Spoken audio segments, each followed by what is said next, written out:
Bien, bonjour donc et bienvenue à cette webconférence qui est consacrée à l'activité physique des seniors. Alors vous allez le voir pendant toute cette conférence, finalement ce qu'on va dire, c'est que cette activité est très bénéfique pour prévenir un certain nombre de choses, comme par exemple des maladies cardiovasculaires, mais aussi pour diminuer le stress, l'anxiété.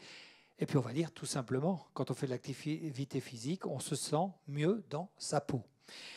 Est-ce qu'on peut en faire? À partir de quel âge on peut en faire? Eh bien, toutes ces questions, je vais les poser aux deux personnes qui sont à côté de moi, à commencer par le professeur Nathalie Salle. Bonjour. Bonjour. Bonjour. Alors, vous êtes professeur de gériatrie, vous êtes chef du pôle de gérontologie clinique au CHU de Bordeaux, et puis à vos côtés, le docteur Claire Delessy. Delcy, bonjour. Delcy, bonjour. Vous êtes médecin dans le service de médecine physique et de réadaptation. Alors, dans un premier temps, je vais poser plein de questions. Et puis, d'ici 30-35 minutes, je vous laisserai poser toutes les questions que vous souhaitez parce que, de toute manière, vous en avez certainement ou en nous entendant, vous aurez peut-être envie de poser des questions. Donc, n'hésitez pas, ne soyez pas timide. Je vais même vous donner un petit truc. Vous notez éventuellement les questions pendant la conférence parce que vous risquez de les oublier au moment où je vais vous donner la parole. Alors, on va commencer avec vous, professeur Salle, parce que finalement, j'ai dit qu'on allait parler de l'activité des seniors. Mais qu'est-ce que ça veut dire aujourd'hui d'être senior? C'est une excellente question. C'est vrai qu'on parle de personnes âgées, mais on ne sait pas de quel âge. On parle aussi de troisième âge. Moi, je crois qu'on a aussi parlé de quatrième âge. Et maintenant, on parle de senior. Bon. Alors, senior, on peut l'utiliser, ça dépend un peu de quand on l'utilise. Par exemple, quand on est jeune et qu'on fait du sport, à 18 ans, on est senior. Bon. Quand on est en activité dans une entreprise et qu'on a une certaine compétence, on nous appelle aussi les seniors. Par exemple, chez nous, à l'hôpital, il y a les seniors, ce sont les médecins qui sont thésés et qui sont appelés comme ça, hein, les seniors. Ensuite, il y a, en fonction de différentes entreprises, notamment dans la vie publique, on va le dire, pour recevoir certaines allocations, par exemple sur l'autonomie, on va les recevoir qu'à partir de 60 ans. Et on va identifier le senior là à 60 ans. Et en médecine, finalement, on identifie, pour répondre à votre question, le senior à partir de l'âge de 70 ans. Voilà. Donc on peut dire que le senior a 70 ans en médecine. Alors, on peut être un vieux jeune ou un jeune vieux. Je ne sais pas ce qu'il faut dire, d'ailleurs, on peut le dire dans les deux sens. Mais est-ce qu'il y a des caractéristiques physiologiques qui vraiment disent à partir de ce moment-là, on est une personne âgée ou on est un senior? Là encore, je pense qu'il faut qu'on se détache de l'âge. Alors c'est vrai qu'il y a le vieillissement, et c'est vrai qu'avec le vieillissement qu'on appelle physiologique, c'est-à-dire celui qu'on vit tous, nous, aujourd'hui, depuis qu'on est né, finalement, on vieillit tous les jours, on a un vieillissement dans nos cellules qui vont être en fait plus fragiles, plus vulnérables. Habituellement, quand on est jeune, ces cellules se multiplient et elles vont faire que les organes vont rester vigoureux, robustes, comme un jeune. Pour faire très simple, par exemple, quand on se fait une plaie, bah, la plaie, elle cicatrise plus vite quand on est plus jeune que plus âgé. Voilà, exactement. Ou si on prend l'exemple du muscle, le muscle, il est vigoureux, robuste quand on est jeune et qu'on fait du sport. Et quand on est plus âgé, ce muscle, il va être un peu moins costaud. On appelle ça la sarcopénie. Et en fait, ça vient de ces cellules qui vont, à un moment donné, moins se multiplier. Tout d'un coup, elles s'épuisent. On appelle ça l'horloge biologique. Je pense que vous en avez entendu parler. Et cette horloge biologique, elle survient quand on commence à être senior, 65, 70 ans. Elle va avoir finalement des temps différents en fonction des organes. Et pour les muscles, c'est ça. On va avoir cette perte musculaire, cette force qui va diminuer à partir de 70 ans. Alors, elle diminuera moins vite si on fait un exercice physique, c'est pour ça qu'on est là aujourd'hui. Elle diminuera un peu plus vite si on est sédentaire et qu'on reste dans son fauteuil à la maison sans avoir d'activité physique. Oui, puisque vous avez parlé des organes, j'ai envie de parler du cœur. Hmm. Il vieillit lui aussi. Oui, oui, le cœur, il vieillit aussi. Alors ça ne se voit pas si on ne fait pas un exercice physique trop compliqué, mais il vieillit. Ce qu'on voit en fait, c'est qu'il y a moins de fibres élastiques dans les artères. Elles sont plus riches en fibres au collagène. Ça veut dire qu'en fait, les artères, elles sont plus rigides. Donc on a plus d'hypertension quand on vieillit. Et cette hypertension, ça fatigue le cœur. Et du coup, le cœur, il va avoir un muscle un peu plus épais et qui va consommer plus d'oxygène. Et on est plus à risque d'avoir des troubles du rythme, de l'hypertension et de l'insuffisance cardiaque. Je vais être un peu taquin parce qu'on sort totalement du sujet, mais je continue dans les organes Vas-y. et le cerveau. Le cerveau, il vieillit depuis qu'on est né, j'ai envie de dire. Donc, il va vieillir, mais on peut être très, très âgé, par exemple centenaire. Aujourd'hui, on a de plus en plus de centenaires autour de nous, et avoir un cerveau normal, qui fonctionne normalement. Donc, la perte de la mémoire, elle n'est pas liée à l'âge, elle est liée aux maladies chroniques, à la maladie d'Alzheimer ou à une autre maladie. Et c'est ça qui est important, parce que dans votre question, vous parlez de jeunes vieux ou de vieux jeunes. Et on peut être déjà vieux physiologiquement à 70 ans si on a des maladies chroniques, un diabète, une hypertension, une insuffisance rénale, et être moins vieux à 85 ans si on n'a aucune maladie chronique. Donc effectivement, il y a une différence.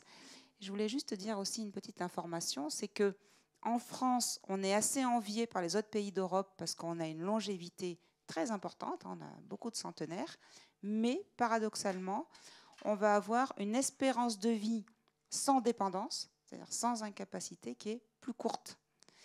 Et ça, on n'est pas très bon en Europe là-dessus. Donc, on a un énorme effort à faire sur la prévention. Vous en entendez parler beaucoup. La prévention, l'exercice physique, la nutrition, etc. pour essayer de vieillir tout en restant autonome. Et ça, on n'est pas si bon. Alors, on entend parler souvent de fragilité chez les personnes âgées. Qu'est-ce qu'on met derrière ce concept de fragilité? Oui, ce concept est effectivement très utilisé. En fait, pour les scientifiques, c'est un concept qui est multimodal, c'est-à-dire qu'il y a du médical, il y a du psycho, il y a du social là-dedans. Donc, une personne âgée de 70 ans ou plus qui est fragile, ça veut dire qu'elle marche moins vite. Et on a même identifié ça sur 10 mètres. Si vous mettez plus de 4 secondes pour faire 10 mètres en marchant, vous êtes identifié comme fragile. C'est très spécifique d'ailleurs ce temps-là. On essaiera tout à l'heure si vous voulez. Après, si on est un peu fatigué, si on mange moins, si on perd un petit peu la mémoire et qu'on a une sensation d'isolement, on se sent seul, un peu pas bien chez soi, l'ensemble de ces éléments, si on en a un qui n'est pas bon, on est identifié comme fragile. Et c'est très important d'identifier cette fragilité. Donc on n'est pas encore dans la maladie, on est dans quelque chose qui accompagne un vieillissement, parce que c'est quelque chose qu'on peut traiter. Si on met en place des actions de prévention, on peut revenir en arrière et revenir dans le champ des robustes. Donc on appelle finalement, on définit la population âgée par les robustes, ceux qui vont très bien, les fragiles, c'est-à-dire qu'ils ont un petit risque de basculer vers la dépendance, et puis ceux qui ont des maladies chroniques. Voilà. Vous avez dit tout à l'heure que c'était à la fois au niveau médical, au niveau psychologique, au niveau social aussi, vous disiez. Voilà. Le fait de se sentir isolé, le fait d'être endeuillé, de se retrouver seul. On peut se sentir bien en étant seul. Il y a des gens qui vivent très bien tout seuls. Mais quand on est seul et qu'on a ce sentiment d'isolement, cette sensation d'isolement, là, au niveau social, on a un risque finalement d'avoir une moins bonne qualité de vie, de moins bien dormir, de moins bien manger, de plus avoir trop envie de sortir, de se sentir fatigué. Et on rentre dans ce champ du fragile. Et ça, c'est quelque chose qui peut être réduit par les actions de prévention. Et c'est pour ça qu'aujourd'hui, il y a une grande campagne qui est menée par l'Organisation mondiale de la santé, l'OMS, sur le dépistage des personnes âgées fragiles et sur finalement l'accompagnement en intégrant le médical, le psycho, le social pour pouvoir enrayer cette fragilité et revenir à quelque chose de moins risqué qui va permettre d'éviter de rentrer dans la dépendance. Alors maintenant qu'on a à peu près vu ce qu'étaient les seniors et les risques des seniors, on va parler du sujet qui nous réunit ce soir, puisque c'est le sport. Et je me tourne vers vous, Claire Delcy, parce que d'abord, est-ce que ça est un bon terme, sport? Parce que sport, ça peut faire peur. Est-ce qu'il vaut mieux pas parler, plutôt que de sport, d'activité physique? Alors sport, ça fait peur, effectivement, parce que sport, ça sous-tend quelques notions de compétitivité, de règles, de s'inclure dans un club, de s'inclure dans une fédération, avec des entraînements qui sont réglés, des contraintes. Donc le sport, ça fait un petit peu peur. En revanche, l'activité physique, le sport est une activité physique, clairement. Mais l'activité physique, c'est tout ce qui n'est pas l'inactivité.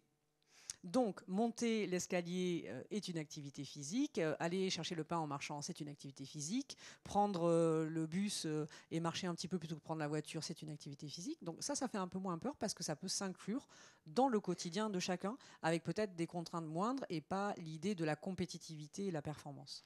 Disons que dès que l'on bouge, on fait de l'activité physique. Exactement, oui. Exactement. Ensuite, il y a la notion d'activité physique adaptée. C'est encore autre chose. On y reviendra tout à l'heure. Donc, vous me conseillez de biner le jardin? Exactement, oui. C'est une très bonne activité physique, le jardinage. Très conseillé d'ailleurs. Complète. Alors, on va juste faire un tout petit virage. Pardon de revenir sur le sport, mais il y a quand même certaines personnes qui, tout jeunes, ont pratiqué un certain nombre de sports.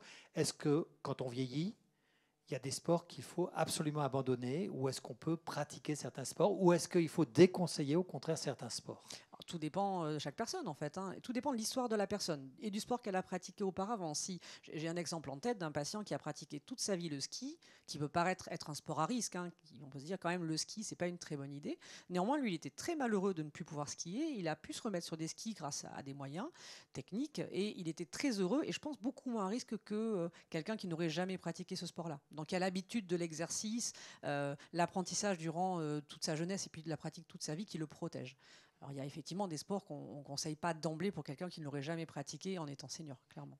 Alors justement, si je ne vous demande pas de faire une liste exhaustive, mais vraiment donner peut-être 2 ou 3 exemples de sports à ne pas pratiquer si on ne l'a jamais fait de sa vie. Bon, on oublie le judo, on oublie la le boxe. parachutisme, le judo. Alors le judo, ça, attention, hein, si on l'a jamais pratiqué de sa Jamais vie, pratiqué. oui, alors non, d'accord. Le karaté non plus. Non plus, ou alors sous des formes adaptées. Parce qu'en fait, chacun de ces sports a pu proposer des formes adaptées, justement, plutôt douces, sous forme de kata, puisque ce sont des sports sous forme de kata et qui sont là, pour le coup, tout à fait adaptés aux seniors. Alors au niveau aquatique, c'est peut-être La bon nage, parce bien que sûr, c'est doux, oui. c'est doux Oui, oui. quand on est dans l'eau. On va plutôt parler des sports qui sont très adaptés, facilement adaptés. La marche, la natation, le vélo. Bon. Le vélo, ça inclut aussi le vélo d'appartement si on ne veut pas se risquer à aller en vélo d'extérieur. Professeur Salle, sur cette question des sports à éviter ou à pratiquer? Moi, j'ai envie de dire que finalement, pratiquer un exercice physique dans sa vie quotidienne, voilà, c'est parfait. À éviter, c'est peut-être les sports un peu violents pour les articulations, pour le dos. On ne fait pas d'haltérophilie à 80 ans. Voilà, ou de l'alpinisme. Mais enfin, voilà, si on n'en a jamais fait, effectivement, ça peut être dangereux.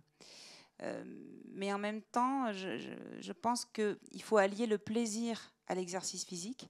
Donc s'il y a un sport qui nous fait envie, il faut essayer. Voilà, on ne va pas se mettre en danger, mais il faut que ça nous fasse plaisir. Il ne faut pas que ce soit un médicament, le sport, quoi, et pas une corvée. Claire, Dalcy. Quitte à trouver une adaptation compatible avec son état de santé. Voilà, on peut dire d'ailleurs que toutes les fédérations sportives aujourd'hui adaptent ou proposent des modèles pour les personnes plus âgées ou inexpérimentées. Oui, exactement. De plus en plus de fédérations proposent une version allégée, light de leur sport, tout à fait. Oui. J'ouvre une petite parenthèse qui sort un petit peu, mais vous allez voir qu'on est complètement dans l'actualité du jour, puisqu'on est en pleine chaleur en ce moment. Quels sont les bons conseils à donner, et que ce soit de l'activité physique ou que ce soit du sport, à partir du moment où on se remue, qu'est-ce qu'il faut faire? Qu'est-ce qu'il faut éviter? Je présume les heures les plus chaudes de la journée, par exemple. Oui, vous avez raison. Alors, il y a les sports qui ne sont pas adaptés, puis il y a les conditions de pratique du sport qui ne sont pas adaptées, hein, clairement. Effectivement, avec les canicules qu'on vient de vivre, on ne peut pas aller faire un exercice, une activité physique par 42 degrés en plein soleil. Je pense que vraiment, ça, c'est dangereux. De la même manière, je pense que si on n'a jamais vu son médecin dans cet esprit-là, dans l'idée de se dire j'aimerais peut-être pratiquer une activité physique, c'est peut-être bien de prendre le temps avec son médecin traitant, d'en discuter, de faire un petit point sur sa santé pour s'assurer que les conditions sont idéales pour une pratique d'activité physique. Voilà, et puis on n'oublie pas, avec les grandes chaleurs, beaucoup de boissons, beaucoup de boissons, beaucoup de boissons. Bien sûr. Alors justement, vous avez en partie répondu, mais je voudrais qu'on revienne en détail un petit peu là-dessus. Finalement, après cette conférence, je suis un senior, je n'ai pas beaucoup pratiqué d'activité physique dans ma vie, mais j'ai envie de m'y mettre. Est-ce que je dois obligatoirement aller voir mon médecin? Est-ce que je vais voir le médecin généraliste? Est-ce que je vais voir le cardiologue? Qui dois-je voir?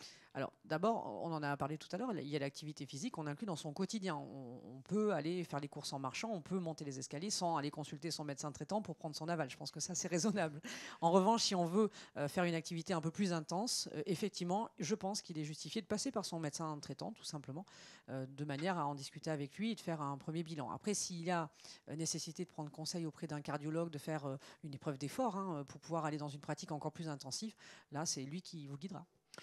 Alors, maintenant qu'on a bien expliqué ce qu'il fallait faire en activité physique, ça serait peut-être intéressant de regarder un petit peu quel est l'intérêt.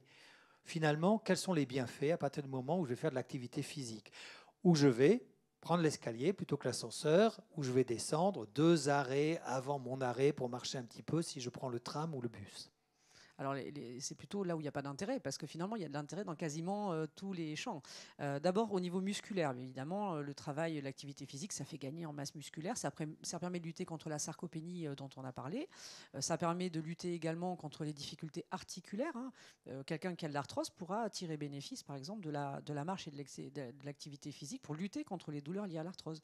Ça ne fait pas repousser le cartilage, mais ça permet de très efficacement lutter contre les douleurs et de renforcer l'articulation. De la même manière, au niveau osseux, ça permet de lutter contre l'ostéopénie, l'ostéoporose, de renforcer les os. Plus on sollicite un os, plus on va l'aider à être fort et on va lutter contre cette ostéoporose. Ensuite, il y a des bénéfices sur la cognition, on le sait maintenant, sur le cerveau. Des bénéfices également sur la consommation de sucre, donc sur plein d'aspects liés au diabète, à l'hypertension, aux dyslipidémies, au cholestérol. Il y a un intérêt pour quasiment tous les organes, finalement, le cœur, tous les organes. Vous voulez rajouter quelque chose? Oui, je voulais compléter. C'est parfait.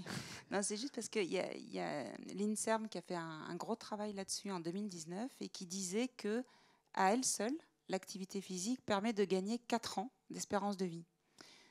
Voilà, donc c'est intéressant, je trouve, parce que ça parle finalement, ça. Et effectivement, avec tous les bénéfices dont a cité Claire Delcy, sur le cœur, le cerveau, mais aussi sur le cancer. Le fait de faire un exercice physique, ça permet d'éviter la survenue de certains cancers, notamment digestifs. Donc il y a un intérêt tout au long de sa vie à poursuivre cet exercice. Et est-ce que l'activité physique peut aussi réduire, par exemple, la prise de certains médicaments? Alors, notamment des antalgiques, par exemple, pour permettre de mieux gérer la douleur, oui, bien sûr. Oui. Oui, puis les antihypertenseurs pour la tension, parce que finalement, ça diminue la tension. On a vu, par exemple, les effets du tai chi, ça a été pas mal démontré dans la littérature, qui diminue la tension, qui permettent de mieux dormir. Donc, on arrête aussi les psychotropes, les benzodiazépines, etc. Comme on se sent mieux dans sa tête, on peut aussi arrêter les antidépresseurs. Finalement, c'est intéressant sur la pertinence aussi des prescriptions des médicaments. Vous avez raison. Oui. Oui, parce que aussi, à partir du moment où on fait de l'activité physique, je dirais c'est comme à partir du moment où on est heureux dans la vie, on va, au niveau du cerveau, avoir des drogues qui vont se créer et qui fait qu'effectivement, ça va diminuer le fait de prendre certains médicaments. Plus on pratique, ce qu'on appelle la récompense. Exactement. Plus on pratique, plus c'est facile de pratiquer. Au début, il y a un petit effort à fournir. Il faut se lancer pendant plusieurs séances. Et en fait, après, effectivement, ça devient de plus en plus facile, voire même on se grise à le faire et on est en manque quand on n'a pas cette activité régulière. Oui. Alors, quelquefois, on dit aussi que le sport, et là, j'aimerais que vous nous expliquiez pourquoi ou comment, professeur Salle, le sport peut avoir une relation sur la dépendance. C'est un petit peu ce qu'on disait tout à l'heure sur la fragilité. Si on ne casse pas ce cercle vicieux finalement de la personne qui se sent seule, qui va se sentir fatiguée, qui va moins bien manger, etc., elle va finalement un petit peu plus rester chez elle, avoir moins d'activité physique et du coup, elle peut, au décours d'un trottoir ou autre, tomber, avoir finalement cet effet boule de neige un peu négatif et rentrer dans la dépendance. Donc le fait de faire une activité physique permet, avec la bonne nutrition, parce que finalement c'est quand même lié les deux, d'éviter la survenue de catastrophes sur un terrain déjà un peu fragilisé par l'âge et va permettre d'éviter de rentrer dans la dépendance. Mais on le voit même chez des patients ou des personnes âgées qui sont malades et qui ont des maladies chroniques. On voit même chez elles un avantage à faire de l'exercice physique pour éviter, s'il y a un problème aigu, une infection ou un petit problème, de rentrer dans la dépendance. Donc en fait, c'est un vrai facteur protecteur, c'est un vrai matelas. Voilà, j'ai envie de dire. Claire Delcy. Vous savez, en rééducation, on dit pour éviter de tomber, entraînez-vous à vous relever. Parce que justement, le fait de faire cet exercice d'apprentissage du relevé du sol, ça fait travailler beaucoup de muscles, l'équilibre, etc., en fait, ça fait moins de tomber. Donc moins de risque de chute. Donc moins de risque de dépendance, de chute, etc. C'est qu'un exemple parmi d'autres. Oui. Vous avez juste évoqué très rapidement, je voudrais peut-être qu'on y revienne 2 secondes dessus, la nutrition. Parce que un certain nombre de personnes, et en particulier les personnes qui ont un certain âge, ont tendance à beaucoup moins manger. Ça, je dirais, c'est presque physiologique. Est-ce qu'à partir du moment où on fait un petit peu plus d'activité physique, on va un peu puiser, si j'ose dire, sur ses réserves? Est-ce qu'il faut équilibrer derrière avec de la nutrition, et quel type de nutrition? Oula, vaste question. Ben, en fait, quand on fait de l'exercice physique, on a faim. Enfin, c'est vrai que, et puis on prend du plaisir d'ailleurs à manger correctement et à manger un peu plus. Voilà, donc on va accompagner finalement l'exercice physique à la nutrition et à un apport en calories un peu supplémentaire, en protéines, etc. Donc si on veut être vraiment dans ce qu'il faut faire, on va plutôt être dans quelque chose qui est riche en fruits, en légumes, en protéines et en calories. Alors, quand on est âgé, on dit toujours qu'il faut fractionner un petit peu les repas. Donc, on va manger le matin, une petite collation vers le milieu de matinée, un repas le midi, une collation l'après-midi, un repas le soir. En fait, c'est ça. Hein. Parce que le but du jeu, quand on vieillit, c'est de pas maigrir. On est à l'inverse de nous. Hein. Nous, on n'a pas envie de grossir pour aller sur les plages l'été. Et pour les personnes plus âgées, l'idée, c'est de pas maigrir. Parce que si on maigrit, on perd du muscle. En premier, on perd pas du gras, on perd du muscle. Si on perd du muscle, on repart sur cette cascade infernale qui va nous ennuyer et nous projeter vers des complications. Donc, on va essayer de manger un peu mieux. Mais vraiment, le message, c'est que quand on fait du sport ou une activité physique, on a un meilleur appétit. Donc, ça marche. Quand vous avez parlé de protéines, qu'est-ce que vous mettez derrière le mot protéines? De la viande, du poisson, du... Oui, on dit toujours viande, poisson. Puis souvent, les personnes très âgées nous disent j'aime pas la viande, j'aime pas le poisson. Donc, on peut s'aider de produits laitiers, le fromage, du lait en poudre qu'on peut rajouter dans tous les repas, du fromage râpé aussi dans les repas. C'est très riche en protéines et ça marche. Puis donner aussi quelque chose qui donne envie de manger, donc des crèmes fraîches, du beurre, etc. dans les repas. Donc, vous pouvez y aller. Hein. C'est léger, hein? Ouais, c'est léger. Il y a des protéines. Vous avez évoqué très rapidement une ou deux études. Est-ce qu'on pourrait en parler un petit peu plus? Parce que finalement, ce qu'on est en train d'expliquer, c'est que, un, il faut faire de l'activité physique. Deux, si vous faites de l'activité physique, c'est un bienfait pour tout, pour le corps, pour l'esprit, pour le moral, tout ce qu'on veut. Mais est-ce que scientifiquement, ça a été prouvé? Alors, ça a été très bien prouvé, notamment avec le tai chi. Ça a été vraiment bien prouvé dans le monde entier, par l'Asie en premier, mais les États-Unis s'y sont mis très très vite. Donc, il y a beaucoup de publications. Il y a aussi donc, ce gros pavé qui a été publié par l'INSERM en 2019, qui montre tous les bienfaits dans tous les organes de l'activité physique et qui parle de cette espérance de vie gagnée de 4 ans, juste en mettant dans la boucle l'activité physique. Si on y rajoute la nutrition, c'est 10 ans de gagné. Donc il y a des choses qui le prouvent scientifiquement. Et puis il y a un dernier papier de 2020 qui dit que le fait de faire de l'exercice physique, ça diminue le risque de survenue d'accident vasculaire cérébral de 40%. Donc c'est énorme. Donc c'est quand même des papiers très positifs, quoi. Mais l'activité physique, quand elle est pratiquée régulièrement, permet de diminuer la mortalité de 20% dans la population donnée. C'est significatif. Alors, vous avez utilisé un mot qui est passé comme ça, très vite, mais qui est très important, c'est régulièrement. Oui, alors ça veut dire quoi régulièrement? Alors il y a plusieurs choses qui sont dites. Hein. Alors, je vais parler notamment de ce qui est proposé par le gouvernement français, hein, le ministère de la Santé, qui n'est pas unique en France, qui n'est pas unique dans le monde, et qui n'est pas unique dans le monde, qui est de proposer une activité d'une demi-heure par jour, une activité qui est dite modérée à intense. Ça veut dire quoi, modérée à intense? Modérée, c'est quand on commence à être essoufflé, mais qu'on peut parler. Voilà, si on marche avec quelqu'un à côté, qu'on est un petit peu essoufflé, mais on n'est pas à bout de souffle, on peut discuter. Une activité intense, on ne peut plus discuter, on est trop essoufflé pour discuter. Donc, une demi-heure par jour, au moins modérée. Ce que dit l'OMS, c'est 150 minutes d'activité par semaine, qu'on peut fractionner. Hein. Évidemment, le problème, c'est ça, une demi-heure par jour, il faut arriver à le caler dans un emploi du temps et se dire tous les jours, il faut le faire. Quand on est senior. Ouais, ça peut être contraignant quand même. On peut avoir une activité associative, des obligations, etc.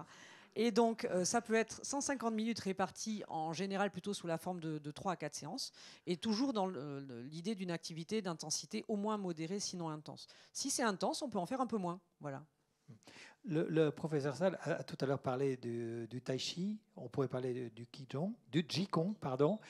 Toutes ces pratiques qui nous arrivent de ces pays-là sont très bonnes parce que c'est à la fois je dirais, très lent, très doux, c'est pas violent, mais en même temps, ça fait véritablement bouger. Elles sont très adaptées à tout âge, en effet. Et d'ailleurs, on voit bien quand on regarde en Asie les praticiens de le faire sur le terrain, bah, y a tous les âges. Et d'ailleurs, les plus expérimentés sont les meilleurs en général. L'avantage, c'est que l'intensité elle peut être dosée en fonction de ce qu'on y met. Par exemple, le niveau de flexion des genoux. Quelqu'un qui aurait mal aux genoux, qui aurait une force musculaire moins importante, pourrait pratiquer en étant juste un tout petit peu redressé pour moins forcer sur les jambes. Donc en fait, on peut régler l'intensité de la pratique dans ces sports très souples par la manière dont on pratique la technique en fait de la pratique. Et ils ont l'avantage de favoriser le travail musculaire et l'équilibre. Donc c'est très complet comme travail. Et on remarque, professeur Salle, que comme par hasard, au Japon, on vit plutôt vieux, je dirais, et plutôt en bonne santé. Et oui, c'est le pays qui a le plus de centenaires au monde, le Japon. Alors pourquoi? Parce que finalement, il y a une culture qui fait que les gens aiment bien marcher ensemble.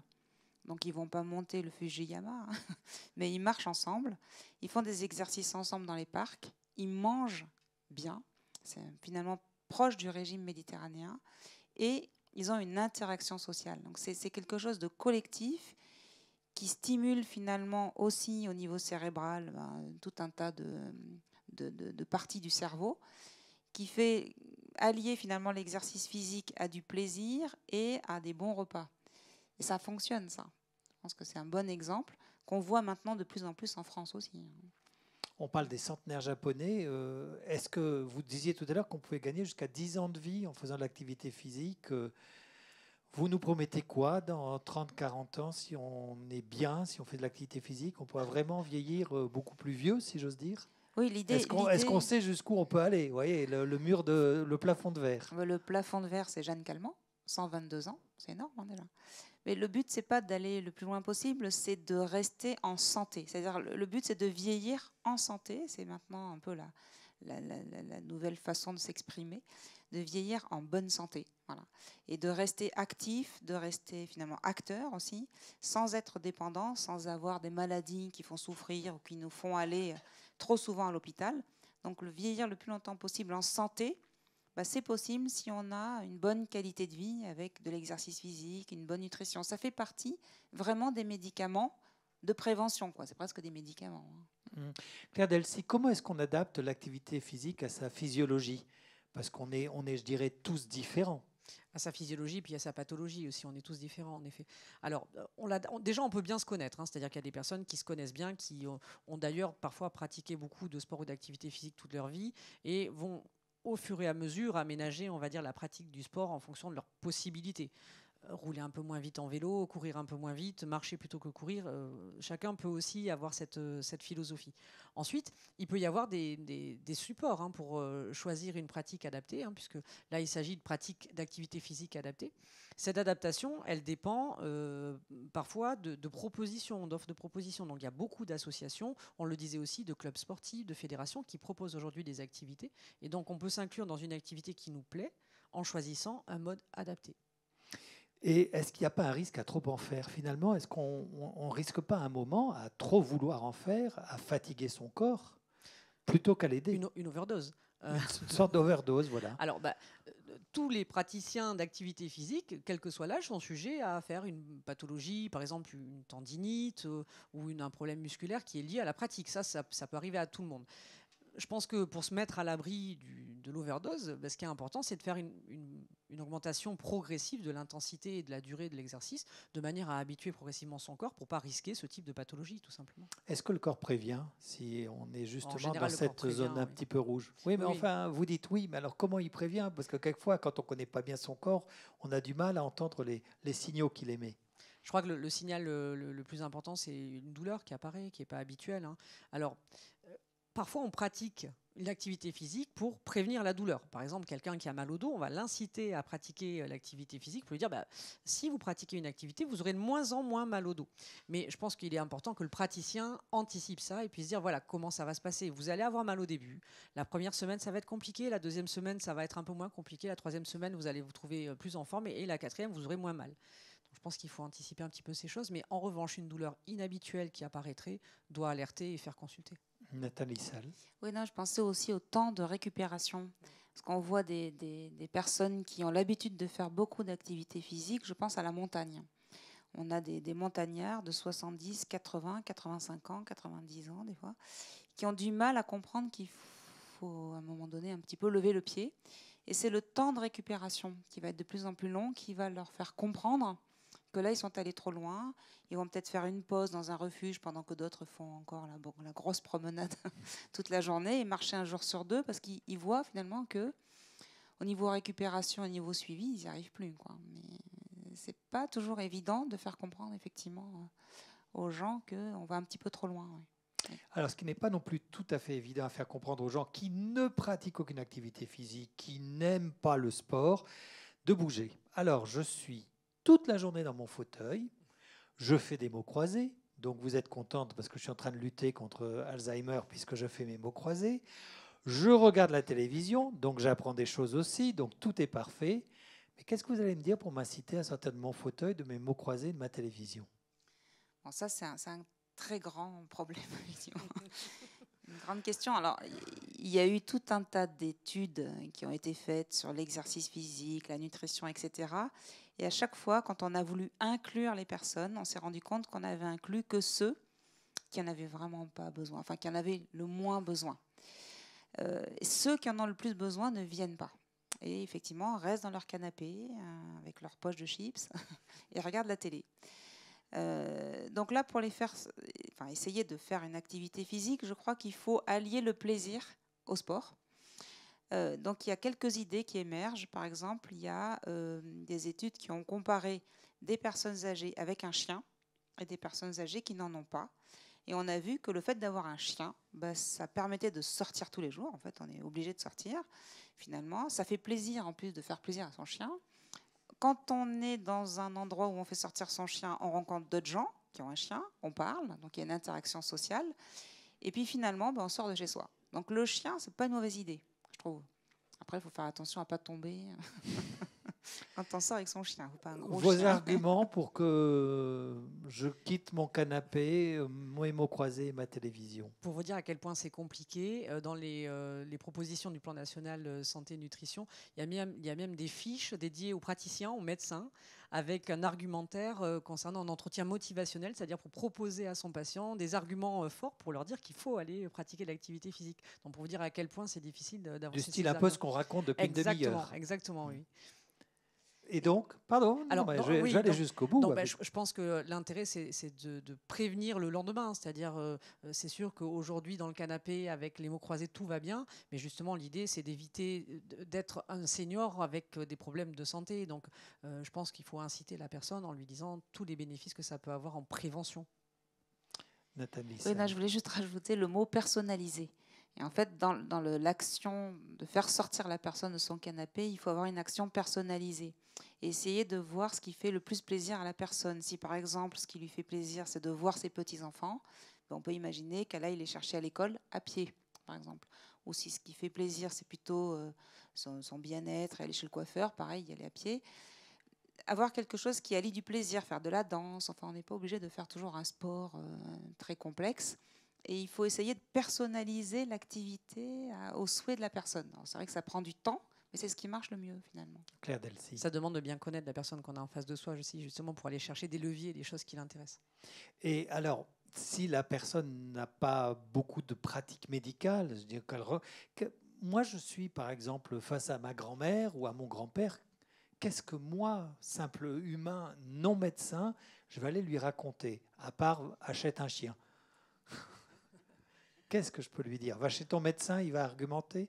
Non, je lui proposerai peut-être justement des choses qui lui permettent d'avoir une interaction sociale, des clubs de quelque chose qui lui permettrait d'aller quelque part. Et ce quelque part, elle pourrait y aller en marchant peut-être, ou au moins en marchant un petit peu plus que d'habitude, et d'aller chercher des activités, encore une fois, sur quelque chose qui pourrait apporter un intérêt, peut-être des souvenirs aussi, des choses qui ramènent un petit peu à l'histoire de la personne et lui dire, rappelle-toi quand tu étais plus jeune, tu aimais aller, typiquement, ce qui marche bien, le bal. Le bal, c'est un exemple pour les seniors qui peut être quelque chose, pour même les plus âgés, qui peut être quelque chose de très motivant. Parce qu'au début, peut-être qu'ils n'iront que pour aller regarder, passer, boire un thé et passer un moment. Et puis finalement, ils se lèveront, ils iront danser, ils feront une pratique d'activité physique quand même plutôt intense, parfois où on ne peut plus trop discuter. Et il y aura vraiment un bénéfice avec quelque chose qui rappelle aussi des bons moments. Et en plus, avec de l'interaction sociale, et ce qui avec ne gâche rien. sociale, exactement. Oui, puis il y a aussi enfin, tout le monde cherche en fait à répondre à votre question. Il y a par exemple la Poste qui s'est mise dans la boucle et qui maintenant. Il vous amène plus le courrier, vous allez le chercher à la Poste. En fait, il y a de moins en moins de courriers, quoi.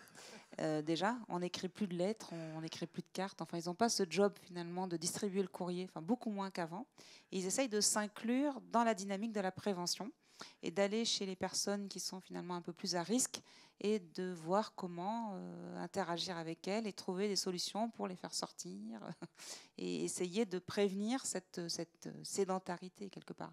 Donc, il faut qu'on réfléchisse. Après, peut-être que dans la salle, il y a d'autres idées. On va voir, on va demander dans 2 minutes. Il y a un aspect qu'on n'a pas du tout abordé jusqu'à présent, et pourtant il est partout. Je parle des ordinateurs, je parle du numérique. Est-ce que quelque part, le numérique, ça peut aider, je dirais, à pratiquer une certaine activité physique, ou pas du tout? Alors, ce n'est pas indispensable. C'est pas indispensable du tout, mais effectivement, le numérique peut apporter plusieurs supports importants. Le premier, c'est l'information, c'est-à-dire quelqu'un qui voudrait chercher une ressource, un club, une association, une proposition. Dans le numérique, on peut avoir beaucoup de choses. Il y a beaucoup d'informations qui sont échangées. Donc ça, d'abord l'information et les propositions. Ensuite, il y a tout l'aspect motivationnel aujourd'hui dans le numérique. Ne serait-ce que, on a évoqué tout à l'heure quelle intensité dans la pratique d'activité. On dit aussi souvent il faut faire 10 000 pas par jour. Mais comment est-ce qu'on compte 10 000 pas? Aujourd'hui, n'importe quel smartphone vous permet de vous dire combien de pas vous avez fait dans la journée. Et ça peut devenir un jeu. On peut échanger avec des amis. Alors moi, j'ai fait mes 10 000 pas, j'ai pas fait mes 10 000 pas. Et il y a même des applications qui permettent de suivre les performances et de voir les progrès. Et ça, c'est très intéressant parce qu'il y a un aspect motivationnel quand on a un peu cet esprit-là de compétition qui permet justement de motiver chacun. Donc le numérique peut être un support intéressant sur ce plan-là. Il y a une chose dont on n'a pas parlé et qui est très spécifique, c'est ce qu'on appelle l'activité physique adaptée. De quoi s'agit-il exactement? Alors l'activité physique adaptée, c'est l'activité physique qui est dirigée vers les personnes qui ont des problèmes de maladies chroniques ou des problèmes de handicap au sens large. Donc c'est une activité qui va permettre d'être pratiquée dans les situations, on va dire, même jusqu'au plus extrême, avec certaines gradations. C'est ce qu'on appelle le sport santé, qui aujourd'hui, dont on entend beaucoup parler. Les conditions de pratique d'activité physique adaptée, elles sont toujours encadrées par un professionnel formé. Ça, c'est très important. Justement, ce professionnel doit être capable de s'adapter aux situations. Alors, il y a différents niveaux de formation en fonction de la situation de la personne et, on va dire, de la gravité de sa dépendance ou de son niveau de handicap ou de maladie chronique. Donc ça, c'est quelque chose qui doit être travaillé avec le médecin prescripteur, puisque l'activité physique adaptée, le sport sur ordonnance, c'est le sport sur prescription médicale. Donc, il va y avoir des dispositifs, des propositions d'associations, de clubs sportifs, qui vont être en grande... C'est du milieu associatif, donc ce sont des associations auxquelles on souscrit, on prend une cotisation annuelle, par exemple. Le mode de fonctionnement de ces associations nécessite quand même du personnel, et du personnel qualifié, comme je vous l'ai dit. Donc ça veut dire que cette cotisation que vous allez payer ne suffira pas probablement à financer l'activité de l'association ou du club. Donc il y aura des subventions. C'est subventionné par la région, par l'ARS, par le ministère. Donc il y a des suppléments de financement. Et donc il y aura des propositions d'activités qui seront potentiellement faites et pour lesquelles vous pourrez être orienté. Par exemple, aujourd'hui, en Aquitaine, en Nouvelle-Aquitaine, ce qui existe, c'est le dispositif PEPS. Le dispositif PEPS, c'est la prescription d'exercice physique pour la santé, en fait, qui est un accompagnement à la fois du médecin et du pratiquant. Le médecin va trouver sur le site internet PEPS Nouvelle-Aquitaine toutes les ressources nécessaires à la prescription, y compris l'ordonnance elle-même.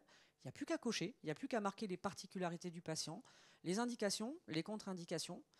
Et ensuite, on peut donner les coordonnées d'un coordonnateur départemental. Il y a plusieurs coordonnateurs en fonction des départements. Et en Gironde, il y en a 2. Cette personne est une personne formée et pourra vous orienter, vous pratiquant, en vous indiquant ce qui convient bien dans votre situation à vous, en fonction de vos appétences, bien entendu, et ce qui pourra être compatible avec vos pathologies, et où ça se trouve, le plus proche de chez vous, par exemple. Donc, ils connaissent bien la cartographie de toutes les associations, de tous les clubs qui sont force de proposition, et ils pourront vous guider. En tout état de cause, ça démarre par le médecin généraliste. C'est Ça- une prescription médicale. Médecin généraliste, spécialiste aussi, on peut être amené à le Mhm. prescrire en étant médecin spécialiste. Et à quel moment doit-on dire, maintenant, on va commencer à faire de l'APA? Qui décide finalement de la mise en place? C'est le médecin? Le patient peut inciter, demander? Ça peut être les deux. Moi, j'ai des patients qui viennent me voir en me disant j'aimerais bien faire ça, le sport sur ordonnance, comment ça fonctionne. Et puis d'autres patients pour lesquels on fait la proposition parce qu'ils n'avaient pas eu l'idée, ils n'osaient pas se dire qu'ils pourraient peut-être faire ça, je pense. Très bien. Eh bien, je vous remercie beaucoup à toutes les deux d'avoir fait tout ce tour sur l'activité physique, les bienfaits, etc. Les questions. Maintenant, on va prendre des questions dans la salle.